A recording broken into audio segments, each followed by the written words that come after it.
Situation बहुत dark है। 70% से ज़्यादा इंडियंस अपनी ज़िंदगी का गुजारा paycheck to paycheck basis पे कर रहे हैं। And the real problem is they are just one paycheck away from being broke. आज के टाइम में बहुत सारे लोग एक एंडलेस ट्रैप में फंस चुके हैं and this trap is mostly due to the loans, the credit cards and the endless EMI. तो क्या आप भी पैसे के चक्कर में एक हैमस्टर की तरह व्हील पे भाग रहे हैं? And if you are really trapped with this problem, this video is for you. तो इस वीडियो को एंड तक देखिए because will be discussing some solutions जिसके कारण आप इससे फ्री हो सकते हैं। अबे जल्दी बोल, कल सुबह पनवेल निकलना है। हमें लगता है कि एक बार जॉब लग जाए, पैसा हाथ में आ जाए तो लाइफ सेट हो जाएगी। But the real problem is that we are being scammed. Debt जो कि इनविजिबल है, it is eating us up all very slowly. The real issue here is earning versus managing money. क्या आप भी कभी एक वल्नरेबल सिचुएशन में फंसे हो just because of money? Today the biggest issue is in both of the segments, that is earning money and managing money. And इसका सबसे बड़ा problem is the uncontrolled consumption जो आज हमारे एक लाइफस्टाइल का हिस्सा बन चुका है। तो साला ये दुख का खत्म नहीं होता बे। और अगर देखा जाए तो इसका सोल्यूशन बहुत सिंपल। थोड़ा सा फाइनेंशियल अवेयरनेस रखने की जरूरत है, अपने एक्सपेंसेस को ट्रैक करने की जरूरत है एंड मोस्ट इम्पॉर्टेंटली जो सेविंग्स हम करते हैं, अगर उन सेविंग्स को हम एक इमरजेंसी फंड की तरह 3 to 6 मंथ के एक्सपेंसेस के वर्थ बना दे तो may be this emergency fund can help us tackle any kind of uncertainty. एक नॉर्मल आदमी की जिंदगी समझने की कोशिश करते हैं। स्कूल, कॉलेज, जॉब, ईएमआई, बच्चे, रिटायरमेंट। एक इंसान इसी रैट रेस में कंटिन्यूसली लगा रहता है, घिसते रहता है कि यार एक पॉइंट आ जाए कि वो फ्री हो। बट वो क्या सही में फ्री हो पाता है? आप एक पॉइंट पे जाके एक पर्टिकुलर सेविंग का, वही सेविंग आपका एक फंड बन जाता है, रिटायरमेंट फंड जिसे हम बोलते हैं। बट तब तक हम रियलाइज कर लेते हैं कि यार शायद हमें जिंदगी में थोड़ा लेट हो गया है। एक मिडिल क्लास आदमी को जब जॉब लगती है तब वो सोचता है कि एक नई कार हो, नया घर हो, एक अच्छा फोन हो, और इसी के कारण वो एक ईएमआई वाली स्कीम में अटक के रह जाता है। मैं कल की चिंता नहीं करता, उतनी सेविंग्स है मेरे पास, मेरी फटी पड़ी है परसों को लेके। मीनवाइल अगर हम बिलियनियर्स को देखें तो वो क्या करते हैं? They invest, they delegate and they create assets. और इसका एक मेजर रीजन है the social content which we are being fed plus the formal education which we are given in the school. Formal education हमें restrict करता है कि हम कुछ डिफरेंट सोचें, और जब तक कि हम ये चीज़ रियलाइज करते हैं तब तक हमारी आधी जिंदगी खत्म हो चुकी होती है। वो करो जो सब लोग कर रहे हैं, फॉलो द हर्ड मेंटालिटी, और फिर क्या, हम रह जाते हैं सोसाइटल प्रेशर के गुलाम बनकर।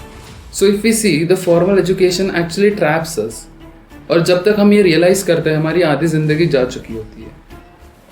The second point here is the herd mentality जो हमें एक चीज़ पे स्टक करके रखती है, और इस लूप में हम कंटिन्यूसली काम करते रहते, may be the job, marriages, kid, retirement cycle. And third, the most important thing is the marketing is manipulating you, making you live for a show off instead of the real freedom. इस point पे मैं बात करना चाहूंगा the प्रॉन्जी scheme और the gate quick rich वाली scheme की। अमीरों की स्कीम मेरे हाथ लगी है। 25 दिन में पैसा डबल। 25 दिन में पैसा डबल। 99% लोग कभी भी अमीर नहीं बन सकते। 90% of people will stay broke forever. और ये सिर्फ मैं नहीं कह रहा, this is due to the matrix, due to the system which we are being a part of. एक बच्चा जब पैदा होता है वो अपने आप ही स्ट्रक्चर में डल जाता है।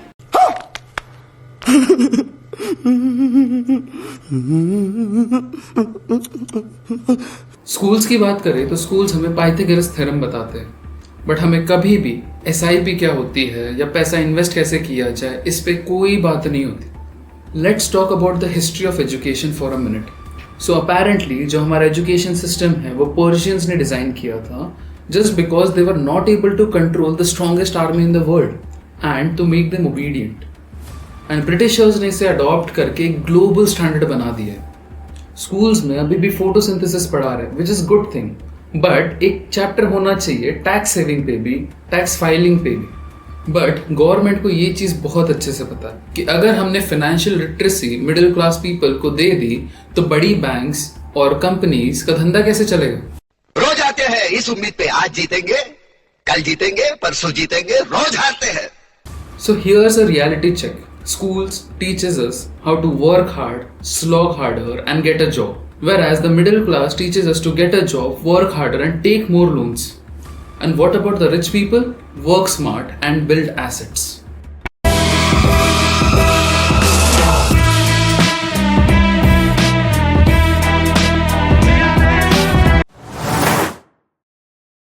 What is money? हम रोज इसे इस्तेमाल करते हैं, अमेजोन से कुछ खरीदते हैं, चाय कॉफी लेते हैं, किराया भरते हैं, पर असली सवाल है कि मनी असली में क्या मीन करता है और वो रिप्रेजेंट क्या करता है। तो मनी अगर देखा जाए तो it's a medium of exchange, एक तरीका जिससे चीज़ों की वैल्यू हम तय करते हैं। लेकिन ये वैल्यू कैसे डिसाइड होती है? अगर सोचो तो पैसा सिर्फ एक कागज़ का टुकड़ा है, एक डिजिटल नंबर। क्योंकि हम इन सब पर भरोसा करते हैं, सोसाइटी ने मिलकर ये अग्री किया है कि ये नोट की एक पर्टिकुलर वर्थ हो और इसी भरोसे पे पूरा फाइनेंशियल सिस्टम टिका हुआ। सो क्या मनी सिर्फ एक इल्यूजन है? हमारे माइंड्स वायर्ड है और जो हमें रिस्ट्रिक्ट करते हैं कुछ डिफरेंट सोचने से, एंड इसी वजह से हम शायद फाइनेंशियली स्टेबल नहीं हो पाते। Understanding money is understanding value. Money is not itself an evil, not does it make rich people evil. और अगर ये चीज हम समझ ले, then we can also become financially free. So let's ask ourselves कि हमारा पैसों से आखिर रिश्ता क्या है?